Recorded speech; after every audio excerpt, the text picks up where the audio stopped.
Hi hello வணக்கம். Coin egg masala செஞ்சிடலாம். எண்ணெய் ஊற்றி ஸ்பைசஸ் போட்டு ஒரு பெரிய வெங்காயத்தை நல்லா சாப் பண்ணி போட்டிருக்கேன். ஒரு டேஸ்ட்டுக்கு ஒரு பச்சை மிளகா, கொஞ்சமாக கருவேப்பிலை, ஒரு டீஸ்பூன் அளவுக்கு இஞ்சி பூண்டு பேஸ்ட்டு 1.5 டீஸ்பூன் போட்டுக்கோங்க. கொஞ்சமாக மஞ்சத்தூள், கொஞ்சமாக மிளகாத்தூள், கரம் மசாலா, தக்காளி, நான் வீட்டு மிளகாத்தூள் கொஞ்சம் போட்டுக்கிட்டேன்.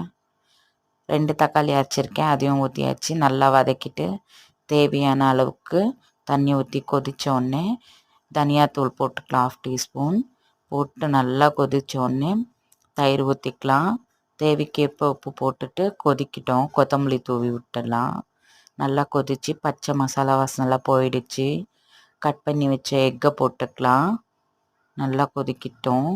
கொஞ்ச நேரம் கொதிச்சா போதும். கஸ்தூரி மேத்தி தூவி இறக்கியாச்சு. சாப்பிட ரெடி. தேங்க்ஸ் ஃபார் வாட்சிங். சப்பாத்தி கூட சாப்பிட்லாம், ரைஸ் கூட சாப்பிட்லாம்.